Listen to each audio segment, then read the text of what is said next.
Bonsoir mesdames et messieurs, bienvenue à ce rendez-vous sacré. Nous sommes en direct de Kinshasa. Bienvenue sur notre rendez-vous Actu 60, un débat intelligent. Nous devons avoir au moins 4 invités sur ce plateau. 2 sont déjà avec nous. Il y a Maître Eleuthère Kyunga, analyste politique indépendant. Nous avons aussi Maître Christian Mwamba, un analyste aussi politique indépendant. En attendant que José Ben puisse arriver et Ernest Mouilou puisse arriver parmi nous. Mesdames et messieurs, nous analysons sur les discours du chef de l'État au sommet des Nations Unies. Le décryptage là-dessus. Encore une fois, bonsoir. Mais avant tout, j'aimerais un peu que nous puissions frôler sur cette question sur le procès de Joseph Kabila. On a rendu le verdict. Ce qui m'a plus écœuré, attiré mon attention plutôt, on prend la photo de Kabila, on amène un dolo. Maître Kyungu et le terre, ça veut dire quoi? C'est un signe quoi? Bon, je ne sais pas, moi je n'ai pas vu ça, mais je sais que ce n'est pas une photo qui peut exécuter une peine pénale. Donc si ça a été fait, pour moi, bon, c'est toujours dans le cadre de la théâtralisation de la justice. Parce que vous allez amener une photo en prison. Qu'est-ce que ça veut dire? Donc quand vous amenez en prison une photo de quelqu'un qui est condamné, donc il est en train d'exécuter sa peine. Donc ça, si c'est vraiment vrai ce que vous dites là, alors vraiment nous sommes tombés trop bas. Parce que moi je pense que nous devons élever la justice. Aujourd'hui, lorsque vous prenez langue avec le commun des mortels congolais, nous juristes, nous sommes vilipendés jour et nuit. Et vous regardez dans les réseaux sociaux, les gens demandent la fermeture des facultés de droit. Mais c'est à bon escient qu'ils le demandent. Ils ont raison de demander ça. Parce que nous, juristes, nous ne nous mettons pas à la hauteur de la formation que nous avons eue et nous ne nous mettons pas à la hauteur des attentes de la population. Donc, les juristes, nous sommes devenus des aventuriers. Hein, nous faisons des fantaisies, nous faisons des choses bizarres. Finalement, les communs des mortels ne croient plus en nous. Mais quand même, ça, c'était dangereux. Mais quand même, ce procès-là avait tenu la peine d'avoir été, non, ce procès-là? Non, pour moi, c'est un procès malheureux. C'est un procès malheureux qui n'aurait pas dû avoir lieu. Comment ça, Joseph Kabila, qui s'est affiché comme rebelle? Bon, vous savez, hein, le procès a été rendu. Nous sommes des doctrinaires, nous sommes des analystes. Mais je n'ai pas vu dans ce procès-là la démonstration de preuves des infractions qui ont été mises à sa charge. Je n'ai pas vu ces preuves-là. Donc, bon, étant donné que c'est un procès qui a été rendu par défaut, bon, le ministère public était tout seul, il n'avait pas de contradicteur. C'est tout à fait normal qu'il puisse monter sur ses chevaux. Mais s'il y avait un contradicteur, c'est-à-dire si Kabila pouvait comparaître avec ses conseils, je ne crois pas que ce procès-là aurait abouti à ce que nous avons vu comme décision. Parce que là, il y aurait eu un vrai débat de droit. Mais bon, c'était un procès à sens unique. Le ministère public a dit ce qu'il a dit, bon. Et puis on a dit Amen. Il n'a pas eu de contradicteur. Mais nous qui avons suivi cela de loin, peut-on vraiment nous convaincre, moi personnellement, avec des preuves qui parlent? Parce que le droit, il ne suffit pas de poursuivre quelqu'un, il faut démontrer que les poursuites ont un fondement, non seulement juridique, mais aussi matériel. C'est là la difficulté. Mais bon, comme je dis que le ministère public n'a pas eu de contradicteur, bon, il s'en est donné à quelle joie. Mais s'il y avait un contradicteur, je ne pense pas qu'il pouvait résister à l'analyse, n'est-ce pas, de la défense. Je ne pense pas. Et voilà, je reviendrai à vous. La même question, surtout, il ne faut pas trop vous appuyer sur la table. Maître Christian Mwamba, procès Joseph Kabila, est-ce que Kabila est-il victime ou il est en train de subir la rigueur de la loi? Tout en vous remerciant, en étant choqué, observateur sans force, mais espérant dans la résistance, alors que la force reste à la loi, nous pensons que dans les jours à venir, on donnera raison à Joseph Kabila. Comment ça? Parce que il est allé s'allier avec le M23, on a rendu le procès, on amène sa photo en dolo. Nous avions vu ensemble avec vous la SENCO, tous les acteurs, les forces vives de la République, partir à l'est de la République. Étant Congolais, vivant dans mon pays, je n'ai pas de limites. Au moment où je dois chercher la paix, la sérénité et la stabilité de mon pays, je n'ai pas de limites. Nous pouvons tout simplement dire que l'avènement d'un état de droit auquel nous on pensait, auquel nous on rêvait, est une utopie, un jeu de mauvais goût auquel on ne peut même plus espérer. Comment expliquer? Pourquoi? Parce que, avec mon co-débatteur, il vient de soulever, nous avions eu un procès à sens cynique. Un procès à sens cynique où la justice est manipulée. Nous aimons voir, nous les hommes de droit, être dans un procès où le droit s'est dit. Malheureusement, pour la République démocratique du Congo, la survie ou le survie de droit est en péril. Pourquoi? Tout simplement parce qu'on est en train de dicter des formules à la justice pour agir. Joseph Kabila n'a jamais été rebelle. Je ne suis pas son conseil.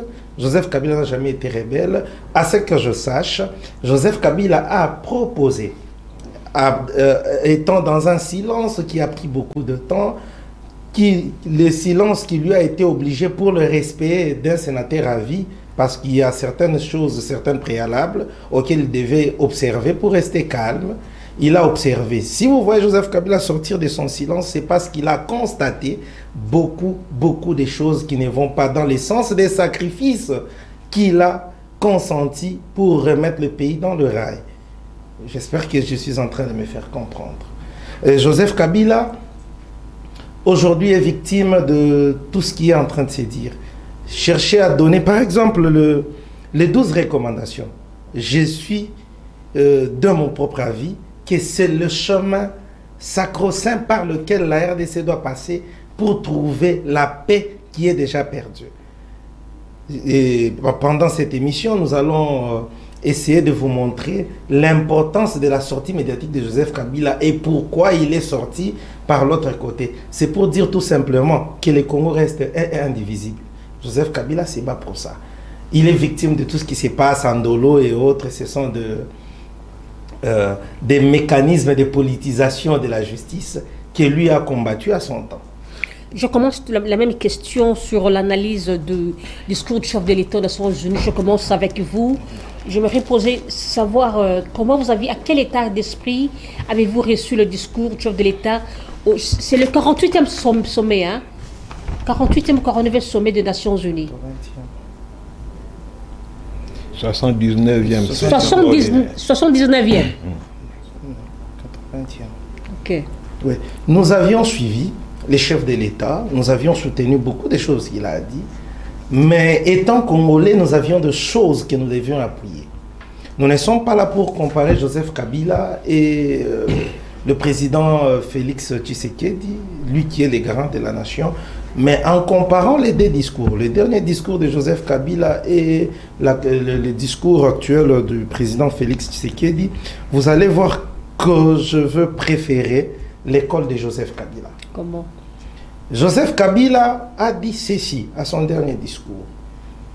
La paix, la stabilisation et la souveraineté du Congo ne viendra, je peux même vous les brandir, Jeanne, ne viendra ni de l'Orient ni de l'Occident. Ça viendra d'un dialogue ici de filles et fils du pays dans lequel nous allons traiter les causes profondes qui sont en train de nous séparer. Mais quand j'analyse le discours du président Félix Tshisekedi, que je salue en passant, je suis en train de voir une main tendue. Je suis en train de voir des supplications qui devaient être résolues par son mentorat de chef, tout simplement. Mais quand même, c'est tout à fait normal le fait de dire, de rappeler à ce père de reconnaître le génocide de la RDC. Quoi de plus normal? Il y a eu, étant congolais, il y a eu génocide en RDC. Pourquoi? Parce qu'il y a eu beaucoup de nos compatriotes qui ont perdu la vie comme ça. Mais je vais rappeler une chose. Si et seulement si on mettait en place des réformes sérieuses qui pourrait permettre la montée en puissance des FRDC. Je ne pense pas que les chefs de l'État auraient ces discours-là. Ces discours-là est issu d'une manœuvre, d'une mauvaise gouvernance et d'une mauvaise gestion. Pourquoi? Parce que si et seulement si il y avait des réformes au niveau des FRDC, d'ailleurs, on n'allait même pas avoir besoin de faire recours aux mercenaires. Ça, je l'ai dit en passant. Parce qu'on a des ressources humaines jeunes.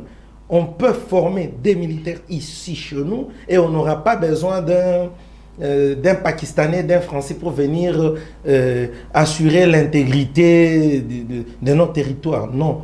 On dira que non, le 22e bataillon va en Puerto, le 10e va à Mbujimaï et la stabilité et l'intégrité seraient assurées par les filles et fils du pays.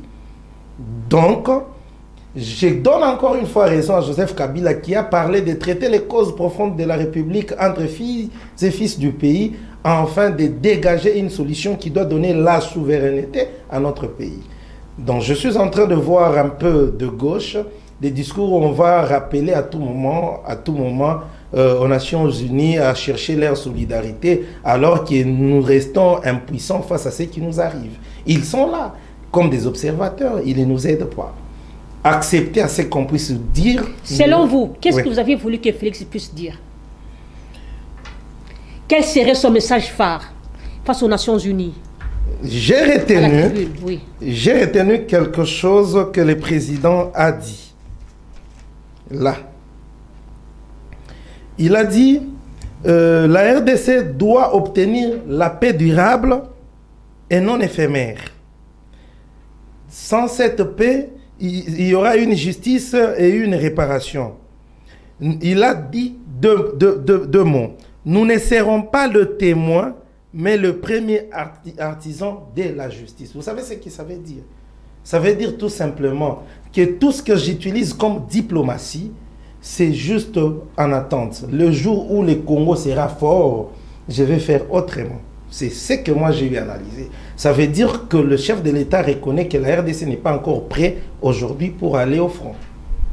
Alors au temps de Joseph Kabila, les FARDC étaient classés parmi les 6 premières forces en Afrique qui pouvaient... Et d'ailleurs, dans la vision la plus globale, le FARDC serait l'armée africaine en avant. Parce que si on arrivait seulement à enrôler des jeunes en République démocratique du Congo, nous serons à mesure d'intervenir sur tout le front de l'Afrique pour donner la paix et la stabilité dans la région, dans le continent. Et nous serons, nous serons en même temps la force de Nations Unies auquel on fera recours comme la force phare. Donc je suis un peu déçu quand je regarde l'état actuel de notre armée. Une armée divisée qui n'arrive infiltrée, comme on l'a dit. Infiltrée par Joseph Kabila. Joseph Kabila n'a jamais été. Joseph Kabila n'a jamais été c'est qu'on a toujours. À savoir aussi, il fut chef d'état-major. Non, il fut un officier supérieur de l'armée lorsque son père était encore vivant, président de la République pendant 18 ans. C'est tout à fait normal qu'on l'accusait que c'est grâce à lui, c'est à cause de lui que notre armée a été infiltrée. C'est avec consternation quand j'ai lu, quand je regarde, quand j'écoute toutes ces accusations-là. La RDC aujourd'hui... On a trouvé des Rwandais à obtenir des postes. Aujourd'hui, nous devons aller en avant. Si nous sommes en train de résister, c'est pour essayer de relever notre pays.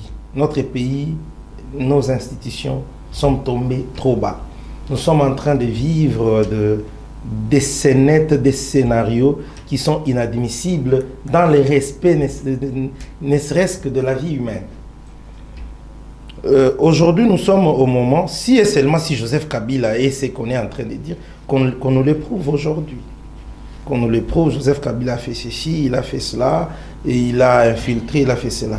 Mais à ce que je sache, le Congo étant une nation, comment dirais-je, qui accueille tout le monde, une nation hospitalière, nous, par exemple, je parle de moi, j'ai étudié à l'université de Kinshasa avec 2 Rwandais. des Ougandais, des Soudanais. Notre armée aussi avait des Rwandais qui obtenaient des postes, des grades politiques. Faites recours à notre constitution, vous allez voir comment est-ce qu'on peut obtenir notre nationalité. Ce qui me pousse à vous dire, juriste de mon État, que Joseph Kabila est réellement congolais. Même par la nationalité d'attribution, il est réellement congolais. Nous ne sommes pas dans les débats de nationalité de Joseph Kabila ni de quoi que ce soit. Nous sommes en train d'analyser les discours du chef de l'État qui nous a un peu frustrés. Personnellement, j'attendais plus, où il allait dire les Nations Unies aujourd'hui, donnez-moi des armes, je vais attaquer les rebelles pour les chasser de notre territoire, pour donner la paix aux fils et filles du pays qui sont martyrisés aujourd'hui. C'est tout ce que moi j'attendais. Demander encore l'aide des Nations Unies, voir des mercenaires revenir pour essayer de chasser, alors que nous sommes en train de dormir, de danser Dombolo, nous ne sommes pas d'accord avec ça. Merci. Et voilà, je passe la parole à Maître Kiunga Eleuther. Vous allez suivre votre co-débatteur. Comment vous avez réussi le discours du chef de l'État au 80e sommet des Nations Unies? Bon, je n'ai entendu rien de nouveau. Oh là là. Oui. Mais lorsqu'il fait appel aux Occidentaux de reconnaître le génocide, c'est quand même quelque chose. Non, moi je pense que notre pays, nous avons été trop pleurnichards. Et ça c'est notre caractère. Nous aimons pleurnicher, nous n'aimons pas prendre les choses en main et nous battre nous-mêmes. Notre pays a subi plusieurs rébellions qui font qu'aujourd'hui nous déplorons beaucoup de morts. Mais en interne, quelles sont les dispositions que nous-mêmes nous avons prises? Je suis parmi les tout premiers Congolais. D'ailleurs, quand j'ai commencé à proposer qu'on puisse ramener les effectifs de l'armée à 500 000 hommes, depuis plus de 3 ans, beaucoup d'amis, de co-débatteurs disaient que non, c'est trop, c'est excessif et tout et tout. J'ai démontré que nous avons un pays vaste et que ce pays est sous-administré dans tous les domaines.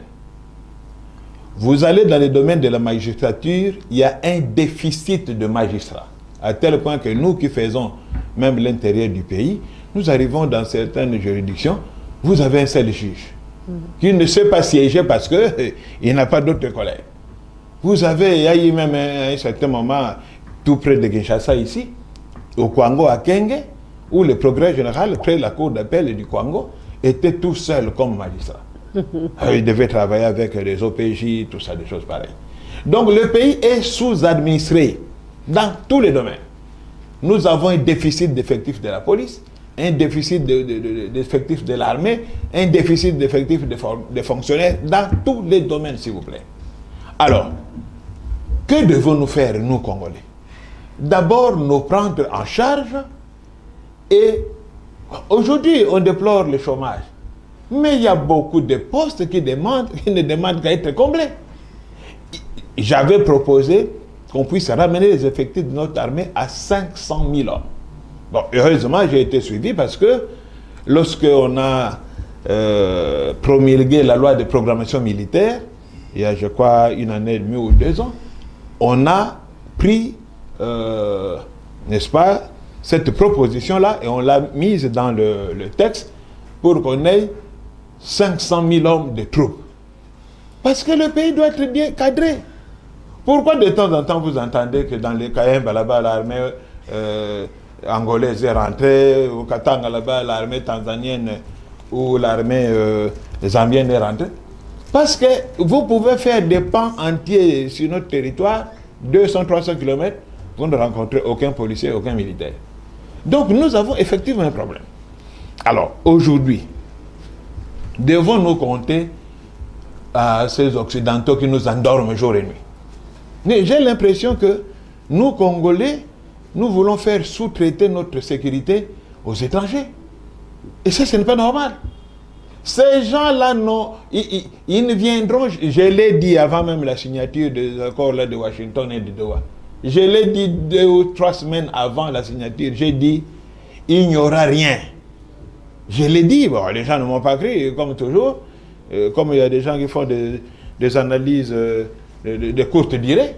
J'ai dit, il n'y aura rien. Il n'y aura aucun Américain qui viendra mourir pour vous ici. J'ai demandé que nous puissions nous organiser. Qu'est-ce qui manque à ce pays? C'est l'argent pour acheter les armes, ce sont les effectifs de l'armée qui manquent, c'est l'organisation qui manque ou quoi? Pour que nous ayons quémander une protection occidentale. Ça ne viendra pas. Et regardez maintenant, par exemple, comment on commence à se moquer de nous. Tout le monde était focalisé sur ce fameux bolos-là.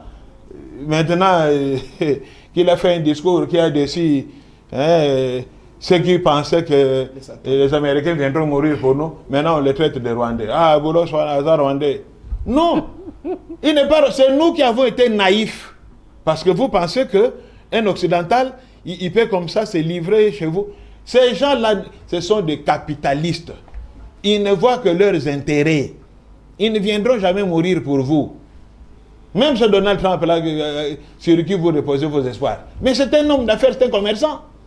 Trump n'est pas un politicien, c'est un commerçant.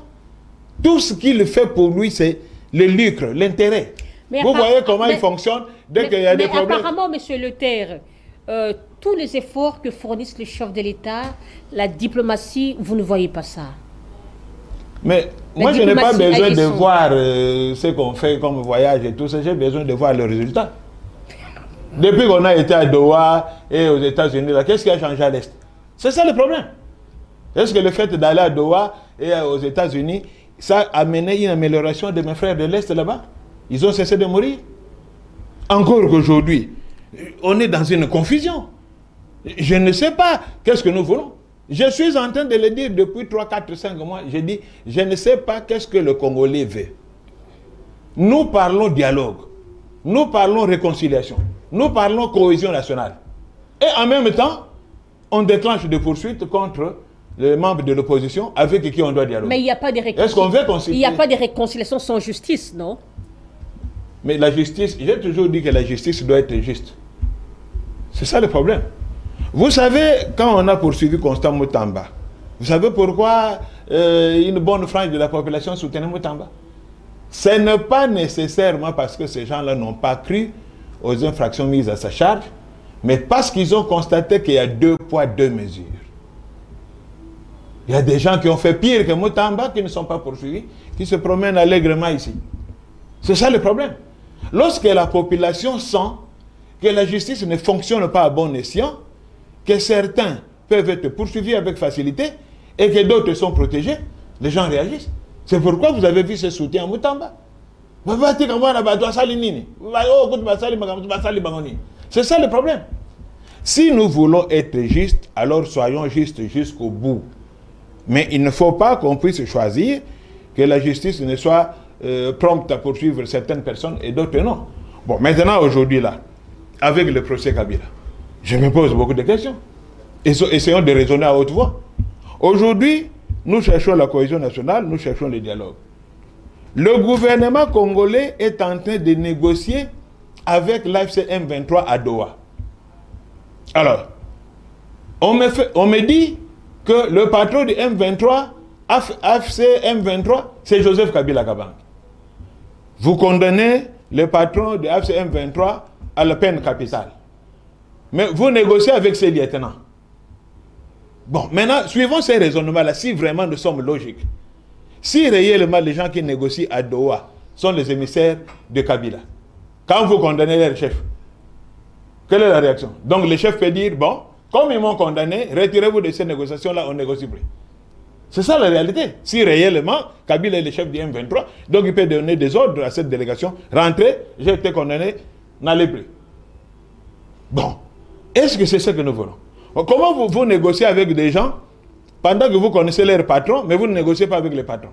Merci. Donc, on doit quand même être cohérent dans le raisonnement. Il faut être cohérent. Vous savez, quand on veut faire quelque chose, hein, il faut un peu beaucoup plus de réflexion. Quand une chose est trop belle, on a même difficile à y croire. Et c'est ainsi que On dit qu'il n'y a pas de crime parfait. Parce que comment vous négociez avec les M23, mais vous condamnez leur patron? Alors quel résultat vous voulez? Soit vous ne voulez pas de la négociation, ou vous ne voulez pas du dialogue. Merci. Donc c'est ça qui montre l'incohérence de l'action du gouvernement. Merci. Qui veut une chose de son contraire. Merci, Maître Eleuther. Il y a Ernest est déjà avec nous. Jusque-là, Ben José n'est pas encore arrivé. Ernest, bonsoir. Bonsoir madame, bonsoir mes co-débatteurs, bonsoir à tous les Congolais, particulièrement à ceux de l'Est qui sont abandonnés par les pouvoirs de Kinshasa. Vous avez suivi le discours du chef de l'État. Comment vous avez trouvé son discours? Bon, selon la logique de M. Tshisekedi... Il a réagi en père de famille qui cherche la paix pour ses enfants. Croyez quand même à ses œuvres. Non, madame. Comme disait Joseph Kabila. Non, madame. Même si vous ne m'aimez pas, mais croyez quand même à mes œuvres. Pourquoi pas l'aimer? Pourquoi pas l'aimer? C'est un frère congolais. Vous enviez sa place? Pas nécessairement. Le problème qu'on a, il a le destin de plus de 120 millions de Congolais entre ses mains, et puis il ne sait pas être rationnel, être cohérent. Et c'est ce qui fait que nous puissions un peu corriger, critiquer, et puis proposer des pistes de solutions.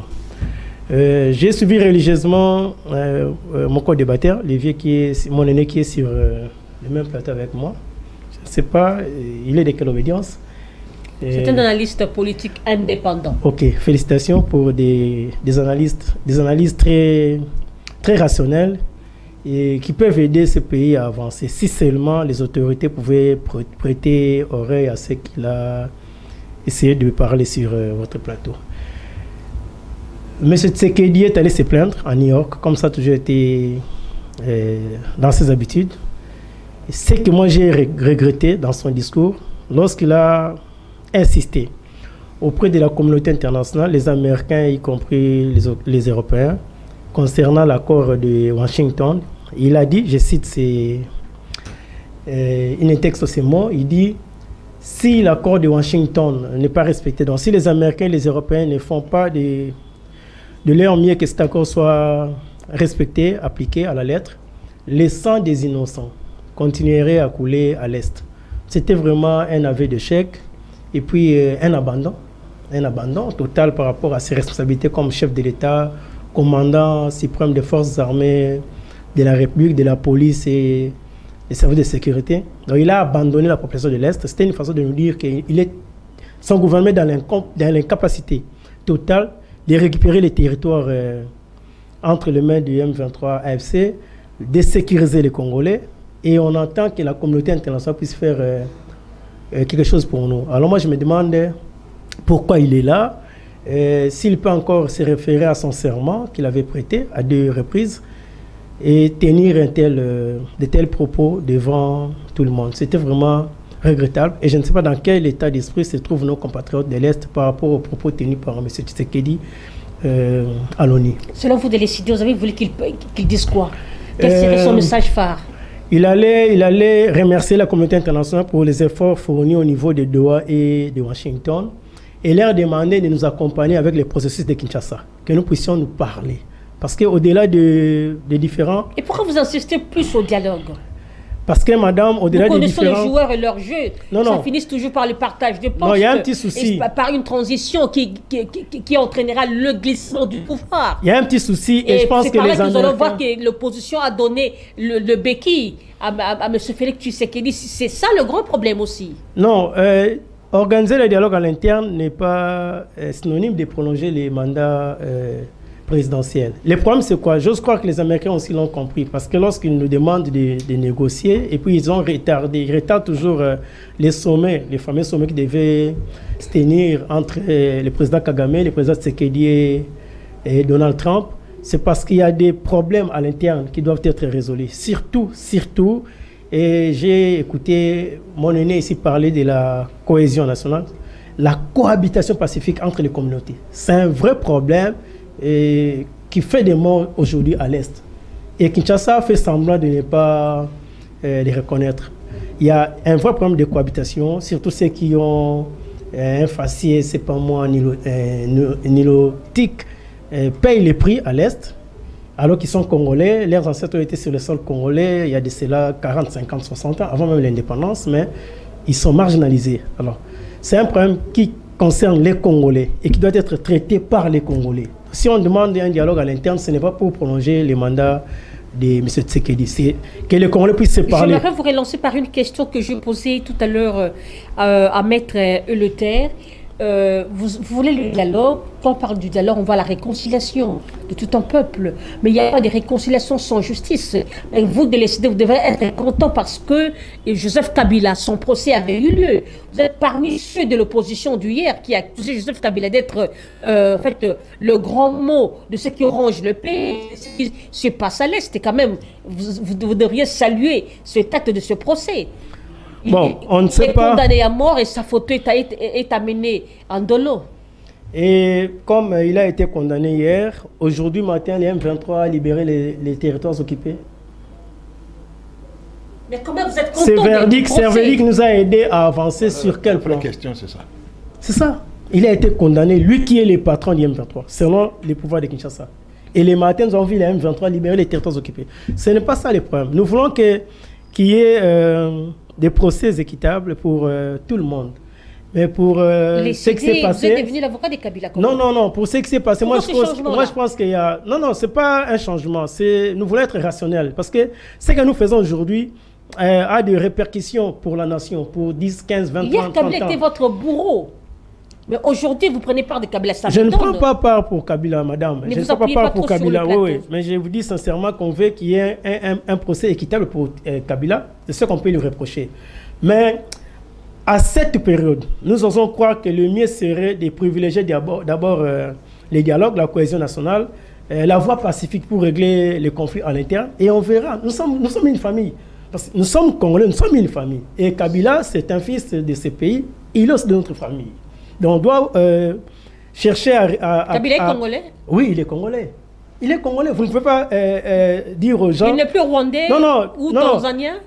Si Kabila n'est pas congolais, alors passez-moi l'expression, nous qui avons accepté qu'il soit là 18 ans, chef de l'État, autant d'années, chef d'état-major, nous sommes des naïfs pour ne pas dire que nous sommes des idiots.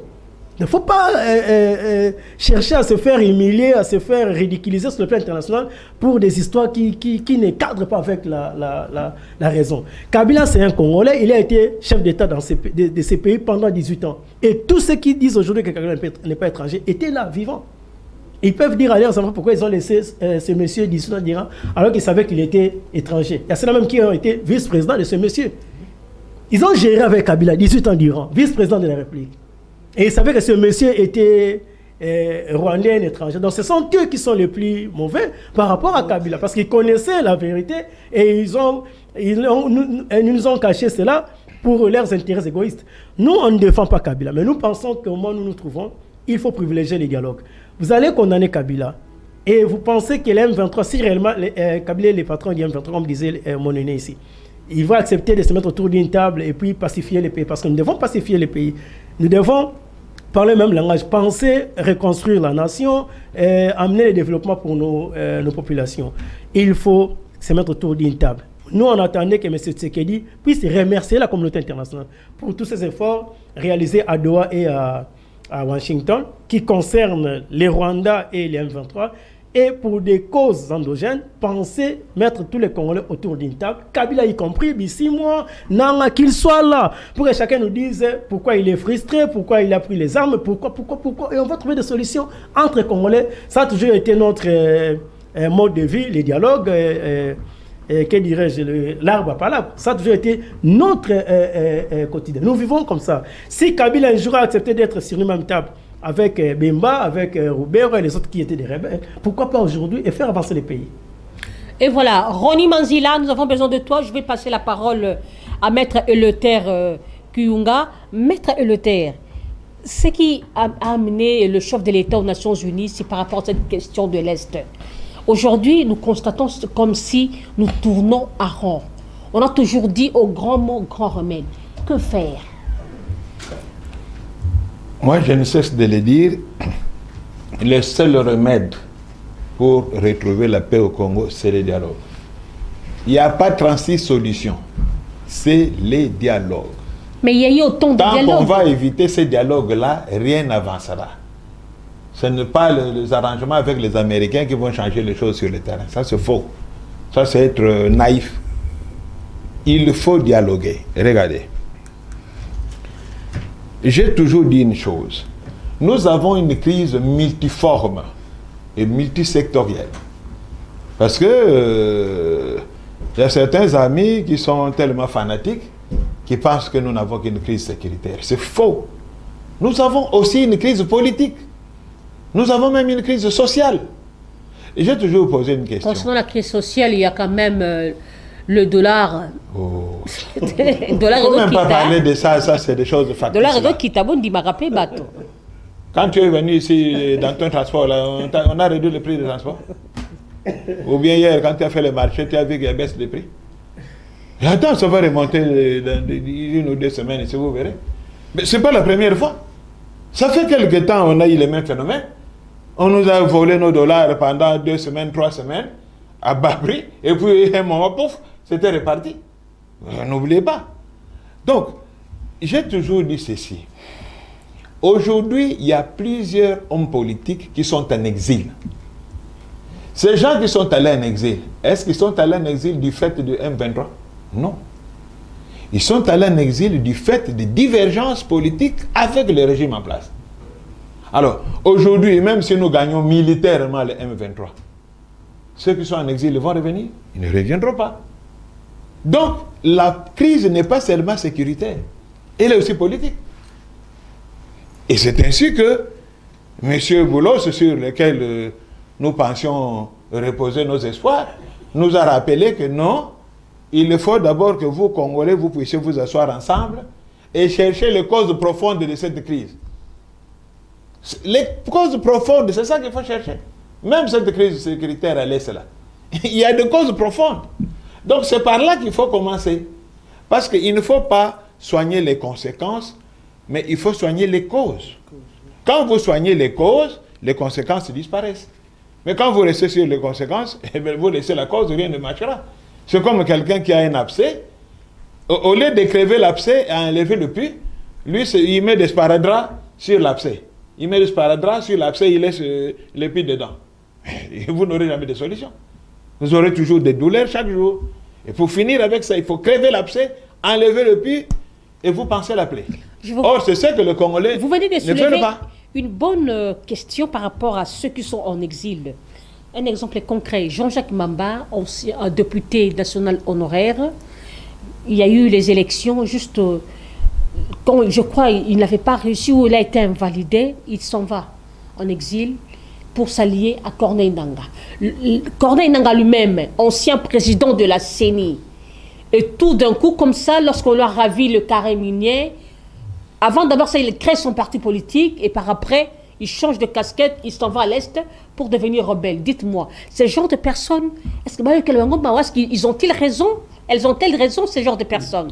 Dites-moi un peu. Écoutez, soyons quand même rationnels et objectifs. Nous sommes rationnels. Ici, nous ne venons pas faire du sentimentalisme. Franck Diongazeli poste était à Zuité à qui a commis rebelle. Non, non. Jean-Claude Mvouemba, après avoir reçu la chicotte à l'Assemblée provinciale là-bas comme président, il s'en va, il devient rebelle. Joseph Kabila, mêmement. Ancien président de son État, il devient rebelle. Non, non. Bientôt, on verra aussi Martin Fayulu devenir rebelle. Et Christian Mwamba devenir rebelle. Maître était rebelle. Distraction. Moi, je ne serai jamais rebelle. Le problème, c'est celui-ci.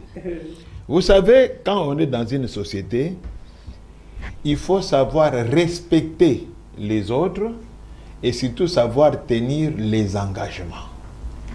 Respecter les engagements. Respecter les contrats ou les clauses qu'on signe avec les autres. Regardez par exemple l'histoire de Nangaa. Bon, je ne sais pas dans quelles circonstances on lui a donné ces carrés miniers-là. Mais certainement c'était un arrangement. Alors, pourquoi vous vous êtes mis d'accord? Bon, Nangaa, vous, comme récompense, on vous donne des carrés miniers. Pourquoi les ravir? Dans ce pays ici, il n'y a plus d'espace où il y a des carrés miniers. Il fallait seulement prendre les carrés miniers de Nangaa. Donc, quelque part, évitons de frustrer les gens. Vous voyez ça? Donc, quand vous prenez des engagements et que vous le respectez, mutuellement, vous vous respectez. Mais quand ceux qui signent des engagements avec vous sentent qu'à tout moment vous les flouez, vous les frustrez. Donc, pour mettre fin à ça, nous devons nous asseoir autour d'une table. Et je ne cesse de dire aux amis que tout finira autour d'une table. Que ceux qui refusent le dialogue ou ceux qui ne le veulent pas, le président de la République, à un moment donné, va convoquer le dialogue et les gens seront autour de table. Mais ça entraînera la transition, n'oubliez pas. Hein. Transition ou pas, ce qui intéresse la population, c'est la paix. Parce que j'ai fait une émission il y a, je crois, 2 semaines ici, où j'ai attiré l'attention des Congolais sur le risque de balkanisation du pays. Nous sommes en train de nous amuser ici à Kinshasa. On se la coule douce ici, on raconte des histoires à dormir debout. Mais le pays, si nous ne faisons pas attention, est en train de partir. Parce que quand vous suivez ce fameux bolos-là, eh ben, il y a une déclaration qu'il a faite là qui tend à prouver que nous sommes maintenant, il y a même 2 Congos maintenant.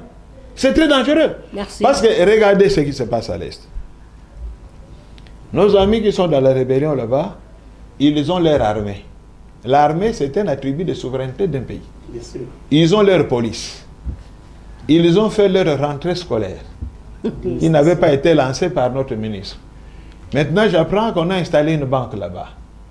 Et nous avons suivi il y a 2 semaines, ils sont en train de recruter des magistrats.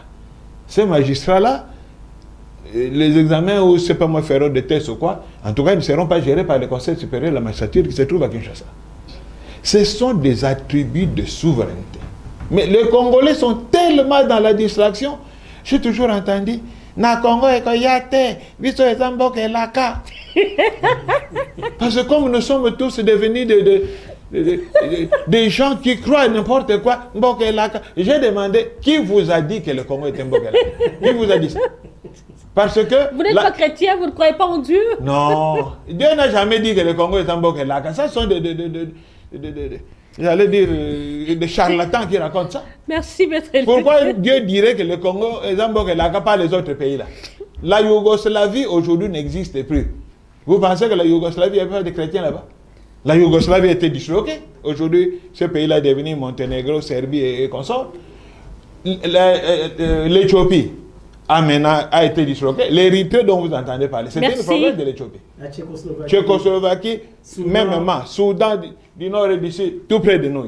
Alors vous pensez que demain, avec cette avidité de multinationales à contrôler les provinces des minéraux, si demain ils financent de l'argent là-bas, ils disent bon, on va faire un référendum, tout ça. Mais ils vont financer et puis ce sont les Américains qui seront pressés et les autres à dire nous reconnaissons ces référendums d'autodétermination. Vous comprenez? Et les gens se seront, ils se mettront tout ça à côté. On va reconnaître cet État-là. Merci, maître Leclerc. République du Congo de l'Est. Et nous n'aurons que nos yeux pour pleurer. Merci. Donc il faut dialoguer. Merci beaucoup. Maître Christian Mwamba va bien rebondir. Au grand mot, grand remède. Oui, je voulais... Au cas où Félix Tshisekedi annonçait accepter le dialogue en 2027. Effectivement. En 2026 ou 27. Vous ne voyez pas que ça entraînera la transition, cette transition-là nous amènera au glissement? Il n'y aura pas de glissement après ce dialogue-là. Je voudrais d'abord... remercier les confrères qui viennent de prendre la parole tout à l'heure. Ils venaient de parler d'éviter des frustrations qui sont les causes profondes des maux qui sont en train de gangréner notre pays, d'entraîner notre pays dans le mal. Tout en rappelant que parmi les 12 recommandations que le patriote, les compatriotes Joseph Kabila qui venait de nous donner le 23 mai de cette année, le point 7, Kabila a dit ceci: relancer le développement par des mises en place de la bonne gouvernance, une gouvernance orthodoxe et une répartition équitable des ressources naturelles. N'est-ce pas que c'est parmi les points qui nous met en divergence avec plusieurs? Vous venez de poser la question aux confrères en face de moi. Pourquoi Nangé aller, pourquoi Nangé devenir rebelle? Frustration. Vous savez bien, à cause de ces carrés miniers. Effectivement, Kabila étant un vrai patriote, il l'a compris, il l'a mis dans les 12 recommandations. Si on se mettait ensemble, si on essayait calmement de partager les ressources naturelles entre les filles et fils du pays, il n'y aura pas ça. Ça, c'était en passant. Je voulais parler de dialogue tant attendu. Vous et moi, nous sommes en train de vivre les moments les plus sombres de notre pays. Je ne sais pas comment, je manque de mots susceptibles de qualifier la gestion que nous avions aujourd'hui. L'autre fois, au moment du Génocoste, on a parlé du gouffre, mais pour signifier, qualifier l'état actuel de notre pays, je manque de mots. Nous venons d'avoir Peter Kazadi, père de famille, qui a fait cela, qui n'a pas été... Nicolas Kazadi. Et à gauche, celui-ci, qui n'est plus père de famille, qui devient mère de famille, on ne sait pas comment le qualifier. Et à gauche, on négocie. Je suis en train de me référer plus dans ce que venaient de dire tout à l'heure les confrères.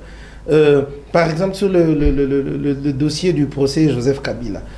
Joseph Kabila est de l'AFCM 23, les patrons qui est condamné alors qu'on négocie. Et à Doha et à Washington, il y a même 2 semaines où on venait d'avoir des négociations directes entre Kinshasa et Kigali. Je suis dans un tourbillon où je ne sais plus me situer par rapport à la gestion. Comprenez mes émotions. Je ne sais plus... Je me réfère encore à un grand frère qui était le jour de la destitution au Palais du Peuple. J'étais son nom. C'est lui qui avait pris la parole. Il a dit, le peuple est en train de nous regarder. Il a été étouffé. Bitakwira.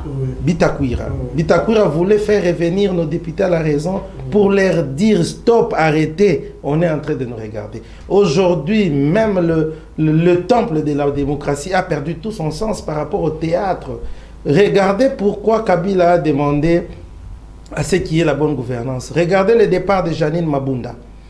Je l'ai dit une fois ici. Regardez le départ de Tambwe Mwamba. C'est devenu le mode opératoire pour l'installation de la dictature. Chose que même mon co-débatteur de l'ECID a dénoncé il y a sous peu, par rapport à l'installation de la dictature.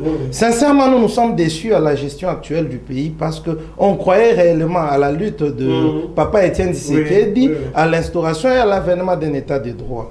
Nous pensons que le chef de l'État va se ressaisir, il va rejoindre l'initiale, parce qu'aujourd'hui, même notre justice a perdu le sens sacro-saint du respect de la vie de l'humain, qui est un droit auquel on ne peut pas toucher.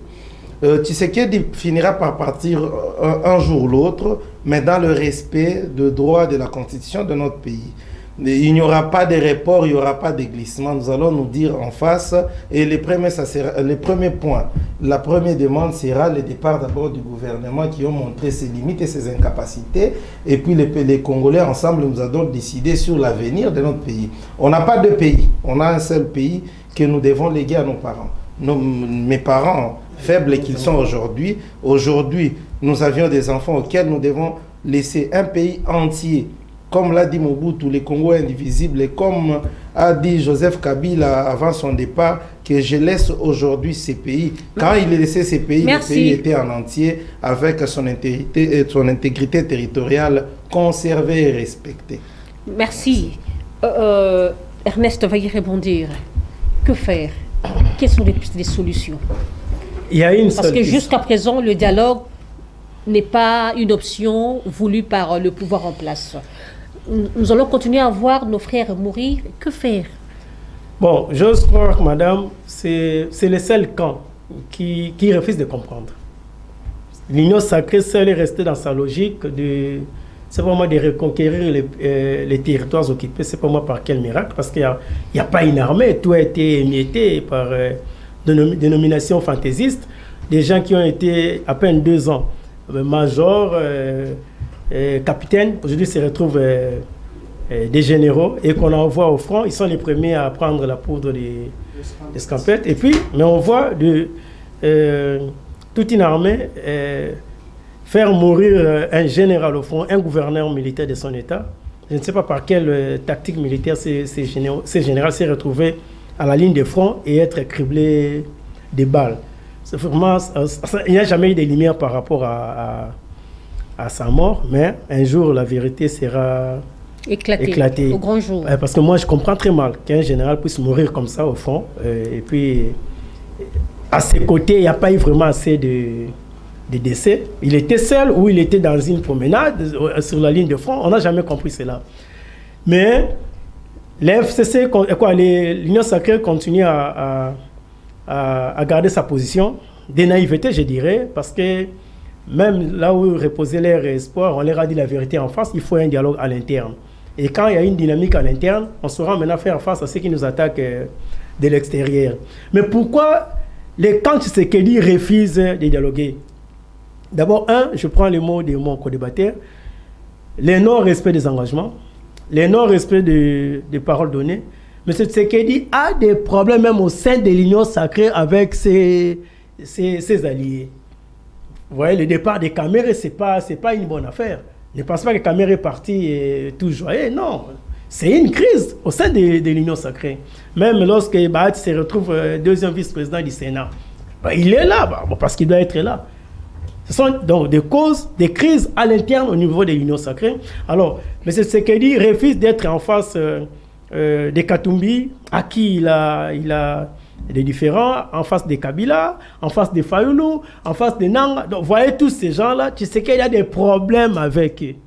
C'est ça. Et dans sa logique, un autre élément, accepter le dialogue, c'est accepter aussi de partir calmement en 2028. Parce que parmi les résolutions qui sortiraient de ces dialogues, ce qui ne va pas manquer, c'est le respect du nombre et de durée du mandat du chef de l'État. Donc on ferait de toutes les manières qu'il y ait des élections en 2028. N'oubliez pas, juste après le départ des Caméré, il y a eu un groupe parlementaire des députés de l'UDPS qui ont soulevé la question sur le changement de la Constitution. C'est ce que j'ai dit. Donc, de la même manière que vous vous préparez aussi, non, ne vous dérangez pas, madame. Ils vont l'union sacrée, comme disent les autres, où il y a moins de 10 000 de cadres, vont se retrouver devant 110 millions de Congolais. Et on verra qui va gagner. Qu'ils osent, non, ne vous dérangez pas, madame. Qu'ils osent seulement. S'ils sont des hommes qui portent des pantalons, qu'ils osent seulement toucher à la Constitution. Nous avons dit, pas de changement, pas de modification. En tout cas, s'ils aiment encore ces pays et qu'ils aiment aussi leur propre vie, qu'ils ne touchent pas à la Constitution. Ça, c'est vraiment quelque chose de sacré. Là, on ne se laissera pas faire. Et comme a dit l'évêque Monseigneur Chollet, donc ce régime doit se préparer à tuer tous les prêtres et après ils vont modifier la Constitution. Donc ils se préparent avec autant de cercueils, il y a des prêtres et des Congolais qui refusent cette logique-là, qu'ils préparent autant de cercueils pour nous autres là, qui se préparent, ils nous tuent, ils nous enterrent et après ils vont modifier la Constitution. En 2028, c'est que sera... dans des fausses communes comme à l'époque. Oui, ça ne dérange pas, mais l'histoire jugera tout ce qui va se passer. En 2028, qu'il le veuille ou pas, Tshisekedi sera un deuxième sénateur à vie. Il va siéger là-bas au Sénat, comme son frère Kabila. Parce qu'après les dialogues, on va réhabiliter Kabila dans ses droits et il va siéger là-bas comme sénateur à vie. On va les réhabiliter. Ça, c'est un procès. Ça, c'est un procès maquillé. Non. Nous, on veut une justice équitable. Merci. Oui, on n'est pas là pour Kabila. On veut une justice équitable. Hein? On veut une justice équitable et nous pensons que c'est parmi les points qui vont faire revenir la paix entre les Congolais. Effectivement. Voilà. Donc nous sommes pour la paix et nous sommes prêts à payer tous les prix.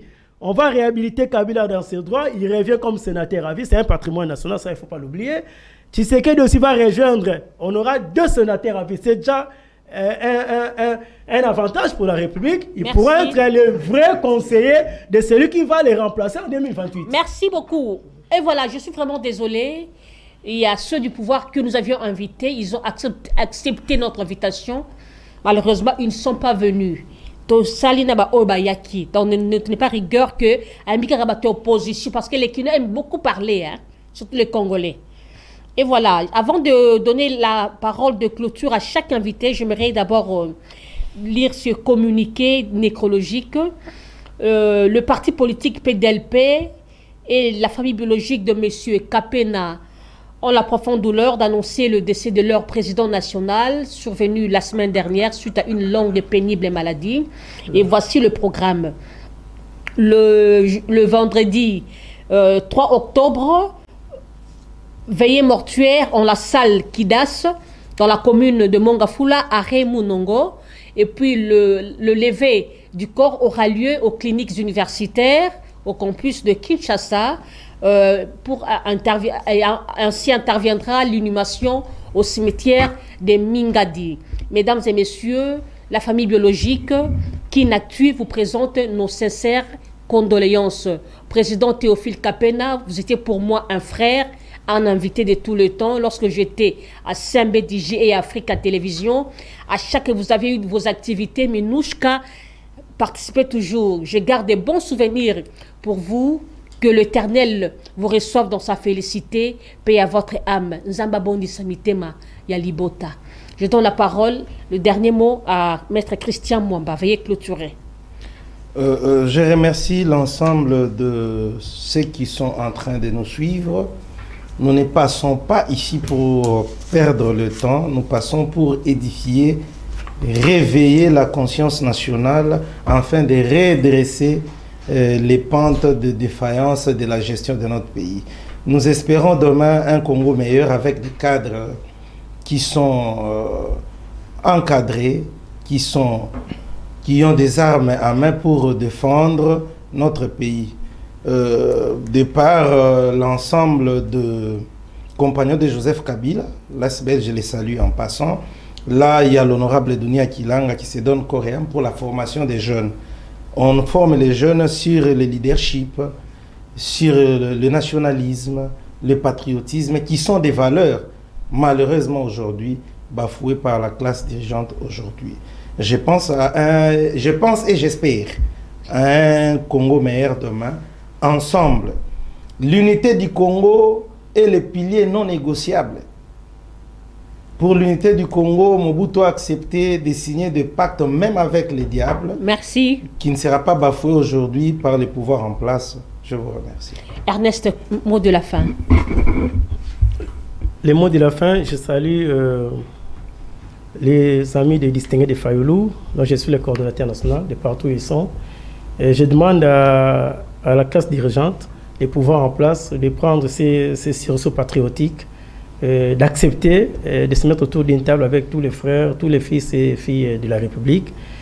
Et dans ces dialogues, les points essentiels, nous devons faire une décrispation politique qui va permettre à ceux, même ceux qui sont en exil de retourner au pays, et toutes les composantes de la vie politique congolaise de se mettre autour d'une table.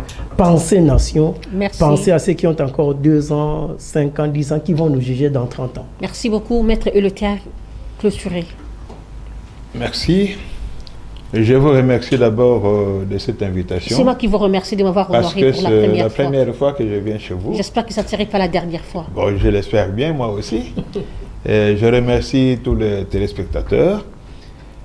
J'invite la classe politique, comme je n'ai cessé de le faire, de se dépasser, de mettre de l'eau dans leur vin pour que triomphe la cohésion nationale et surtout les dialogues. La paix pour ce pays ne viendra pas de l'extérieur. La paix doit être construite par les fils et filles de ce pays, en interne.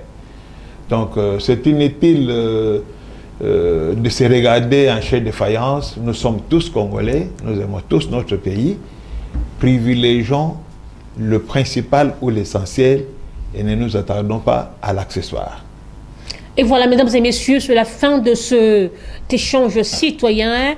Nous avions reçu Maître Eleuther Silver Kiunga, analyste politique indépendant, Maître Christian Mwamba aussi, analyste politique indépendant, Ernest Mouilou, il est cadre et communicateur de l'ECD. On a eu à décrypter sur le discours de le discours de Félix Tshisekedi au 80e sommet des Nations Unies. Mesdames et messieurs, restez branchés sur nos programmes. Dites merci à Rony Manzila et à Desanges à la régie. Que Dieu bénisse la RDC, que Dieu protège nos FARDC et que Dieu garde son peuple. Au revoir, Inch'Allah. Mais encore une fois, à la famille Kapena.